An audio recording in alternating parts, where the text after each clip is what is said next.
बिस्मिल्लाहिर्रहमानिर्रहीम। अस्सलाम वालेकुम व्यूअर्स, कैसे हैं आप? उम्मीद करता हूँ आप और आपके घर वाले बिल्कुल खैरियत से होंगे। आज मैं अपनी इस वीडियो लेक्चर में बताने जा रहा हूँ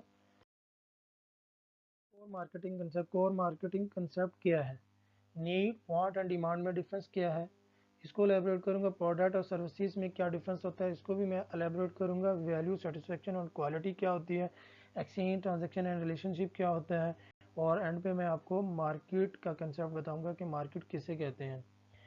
इस वीडियो को स्टार्ट करने से पहले काइंडली आपसे रिक्वेस्ट, अगर आपने अभी तक मेरे चैनल को सब्सक्राइब नहीं किया तो काइंडली पहले मेरे चैनल को सब्सक्राइब कर दें और बेल के निशान को लाजमी प्रेस करिएगा ताकि फ्यूचर में आने वाली मेरी जो वीडियो है उनकी नोटिफिकेशन आपको रिसीव हो सकें। Let's get started. चलिए अब हम अपनी वीडियो को स्टार्ट करते हैं।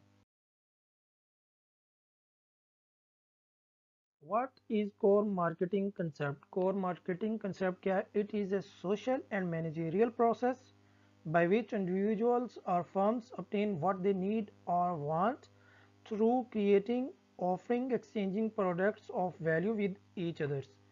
कोर मार्केटिंग कंसेप्ट क्या है? ये एक प्रोसेस है जिसमें फर्म्स या कंपनीज कस्टमर्स की नीड को आइडेंटिफाई करती हैं। देन कंपनीज जो होती हैं वो कस्टमर्स या कंज्यूमर की नीड्स के मुताबिक अपनी प्रोडक्ट्स को डिज़ाइन या बनाती हैं ताकि उनका जो कस्टमर या कंज्यूमर है वो ज़्यादा से ज़्यादा सेटिस्फाई हो सके। इसको हम कोर मार्केटिंग कंसेप्ट भी कह सकते हैं और मार्केटिंग कंसेप्ट भी कहते हैं।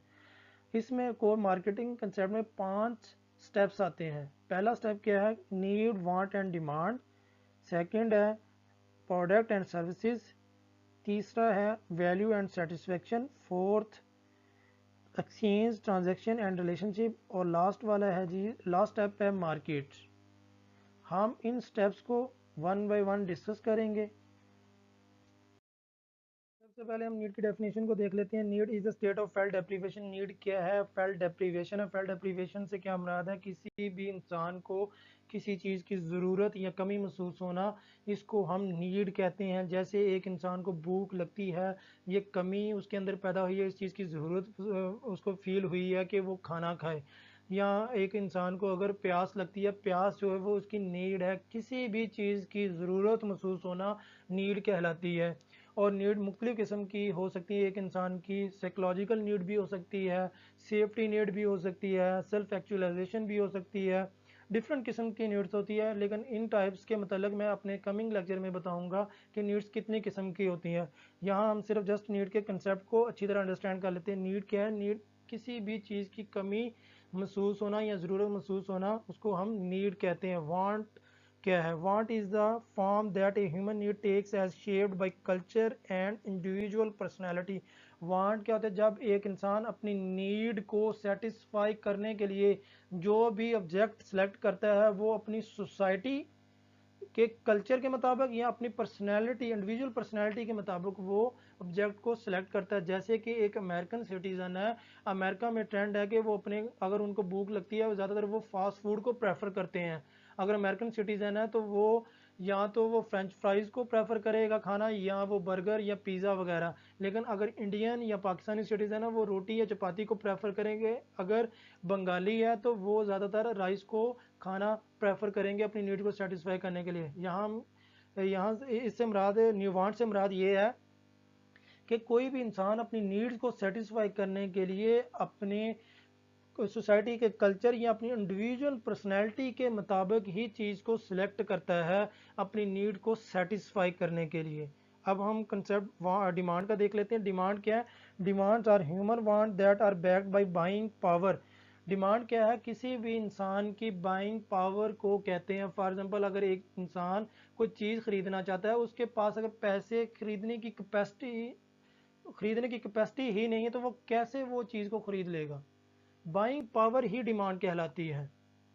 अब हम इन तीनों कंसेप्ट को एक एग्जांपल से अंडरस्टैंड करते हैं। फॉर एग्जांपल, एक अमेरिकन सिटीजन है, उसको भूख लगती है, वो एक रेस्टोरेंट पे जाता है, तो वो फ्रेंच फ्राइज ऑर्डर करते हैं, तो वो पैसे शॉपकीपर को देता है और फ्रेंच फ्राइज लेकर खा लेता है और वो अपनी नीड को फुलफिल कर लेता है। यहाँ नीड क्या है, वांट क्या है, डिमांड क्या है, इन तीनों चीज़ों को मैं बताऊंगा इस एग्जांपल के साथ। नीड, उसको भूख लगी है, उस चीज़ की ज़रूरत पैदा हुई कि वो खाना खाए। अब उनका कल्चर अमेरिकन का ये है कि वो ज़्यादातर भूख मिटाने के लिए फास्ट फूड को ज़्यादा प्रेफर करते हैं। तो वो क्या गया, वो उसने पिज़्ज़ा नहीं खरीदा, उसने जाके फ्रेंच फ्राइज़ खरीद ली। फ्रेंच फ्राइज़ जो उसने खरीदी अपने कल्चर के मुताबिक, अगर इंडियन होता वो ज़्यादा रोटी को प्रेफर करता। तो वो उसने क्या किया, अमेरिकन सिटीजन ने क्या किया, उसने फ्रेंच फ्राइज़ को सिलेक्ट किया। अब नीड क्या, उसकी भूख थी।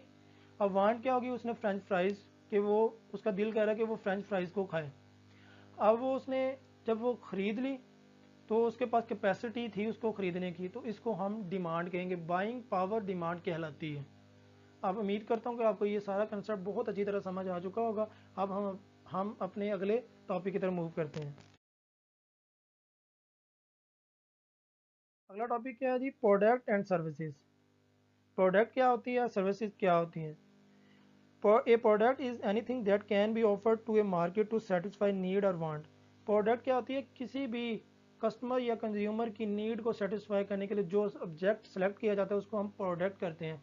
प्रोडक्ट को हम छू भी सकते हैं, देख सकते हैं, और इसकी ओनरशिप भी ट्रांसफ़र हो सकती है एक बंदे से दूसरे बंदे की तरफ। अब सर्विस क्या है, a service is an activity or benefit offered for sale that is essentially intangible and does not result in the ownership of anything। Service क्या होती है, सर्विस जैसे कि बैंक प्रोवाइड करते हैं, जैसे कि डॉक्टर प्रोवाइड करते हैं। सर्विसेज की ओनरशिप तब्दील नहीं हो सकती, और ना इनको हम देख सकते हैं ना इनको हम छू सकते हैं। लेकिन प्रोडक्ट क्या होती है, जिसको हम छू भी सकते हैं, देख भी सकते हैं। जैसे कि हम अगर एक इंसान है कि वो इलेक्ट्रॉनिक्स की शॉप पे जाता है, वो एसी को सेलेक्ट करता है कि वो उसे एसी की ज़रूरत होती है, तो वो एसी ले लेता है। वो जो प्रोडक्ट है वो उसकी जब वो ख़रीद लेगा तो उसकी ओनरशिप दुकानदार से उस बंदे की तरफ हो जाएगी जो उसको ख़रीदेगा। इसकी ओनरशिप भी ट्रांसफ़र हो रही है, उसको वो देख भी सकता है, प्रोडक्ट को छू भी सकता है। लेकिन सर्विस है, अगर फॉर एग्जांपल एक बंदा डॉक्टर के पास जाता है, वो डॉक्टर जो उसको सर्विसेज प्रोवाइड करता है वो उसको ना छू सकता है, ना देख सकता है, ना उसको टच कर सकता है। इसको हम, ये इनका डिफरेंस है प्रोडक्ट और सर्विसेज का। उम्मीद करता हूँ आपको ये कंसेप्ट अब समझ आ चुका होगा। अब हम अगले टॉपिक की तरफ मूव करते हैं। सबसे पहले हम वैल्यू के कंसेप्ट को अंडरस्टैंड कर लेते हैं। Value is product capacity to satisfy need as per consumer perception और एक्सपेक्टेशन। वैल्यू से क्या मुराद है कि आपकी प्रोडक्ट की कैपेसिटी कितनी है कि वो कस्टमर की नीड को सेटिस्फाई कर सके। क्योंकि कस्टमर जो होता है वो आपकी प्रोडक्ट से एक्सपेक्टेशन लगा के बैठा होता है ये। लेकिन वैल्यू से मुराद ये है कि आपकी प्रोडक्ट की कितनी कैपेबिलिटी है कि वो कहाँ कितने के लेवल तक आप वो कस्टमर की नीड को सेटिस्फाई कर रहे हैं। इसको हम कंज्यूमर वैल्यू या वैल्यू कहते हैं। जब किसी एक प्रोडक्ट की बेनिफिट ज़्यादा हो जाते हैं उसकी कॉस्ट से, तो कस्टमर ज़्यादा सेटिस्फाई होगा। अब हम इसको कस्टमर सेटिस्फेक्शन को देख लेते हैं। सेटिस्फेक्शन क्या होता है। Customer satisfaction depend on product perceive performance in delivering value relatively to a buyer's expectations. If the performance exceed expectation, the buyer is delighted। अब इसको एक्सपेक्टेशन के कंसेप्ट को हम अंडरस्टैंड कर लेते हैं कि जो कस्टमर की एक्सपेक्टेशन या कस्टमर की सेटिस्फेक्शन जो होती है वो कस्टमर्स की एक्सपेक्टेशन या प्रोडक्ट की परफॉर्मेंस पर डिपेंड होती है। ये दो चीज़ों पे कस्टमर की सेटिस्फेक्शन डिपेंड कर रही होती है कि आपकी प्रोडक्ट से उसकी एक्सपेक्टेशन क्या है और आपकी प्रोडक्ट को इस्तेमाल करने के बाद उसकी परफॉर्मेंस जो प्रोडक्ट की वो कितनी उसकी एक्सपेक्टेशन को फिल कर रही है। That is called satisfaction. अगर आपके प्रोडक्ट की परफॉर्मेंस उसकी एक्सपेक्टेशन से ज़्यादा है तो कस्टमर ज़्यादा सेटिस्फाई होगा, उसे ही हम कहेंगे सेटिस्फाइड कस्टमर। और ये सेटिस्फाइड कस्टमर ही आपका फ्यूचर में लॉयल कस्टमर भी बन सकता है कि वो आपसे बार बार चीज़ें खरीदें।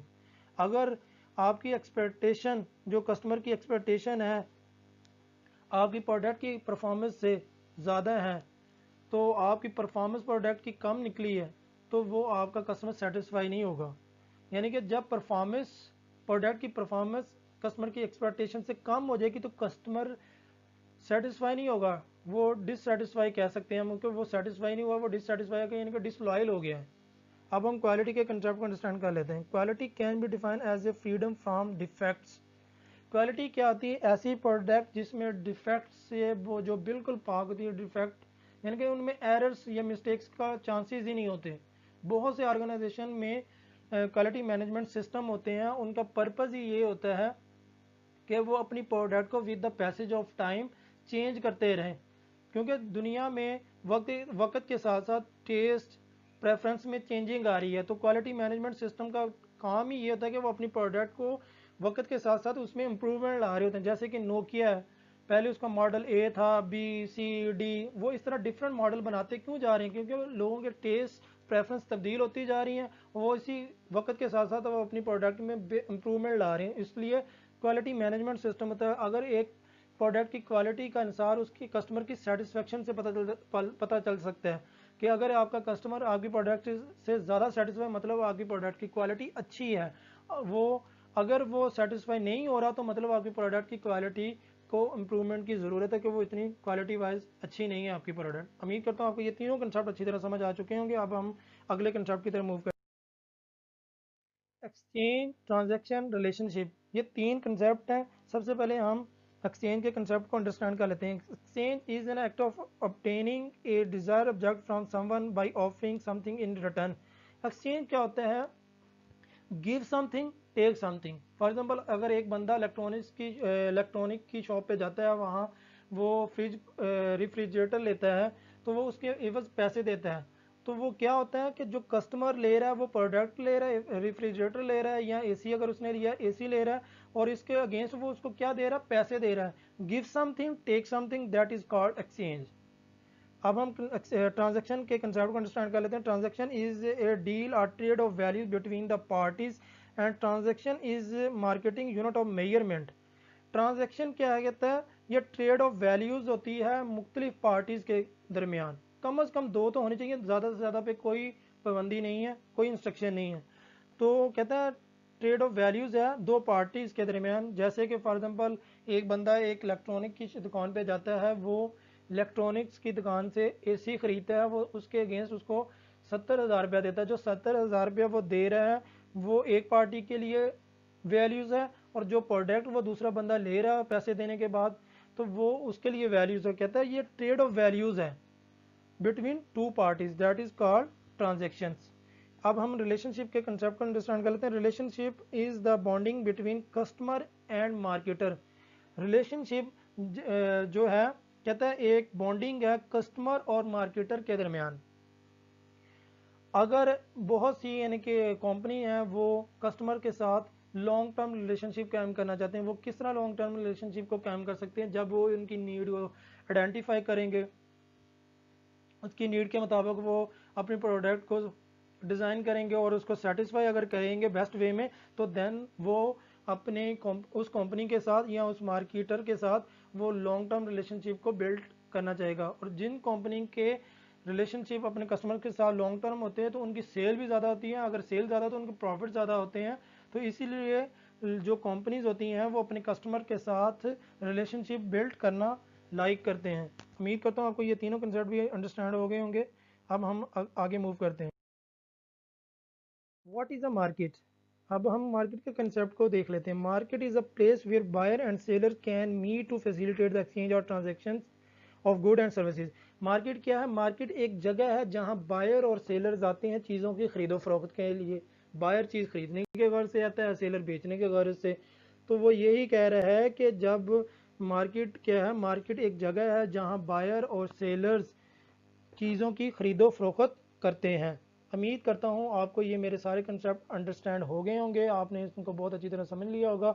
और अगर आपको किसी किस्म की और प्रॉब्लम आती है इस टॉपिक से रिलेटेड, या आप कोई और टॉपिक अंडरस्टैंड करना चाहते हैं, तो काइंडली मुझे कमेंट्स में मेंशन कर दें और मेरे चैनल को ज़रूर सब्सक्राइब करिएगा। और अगर आपको ये मेरी वीडियो पसंद आई है तो लाइक शेयर ज़रूर करिएगा।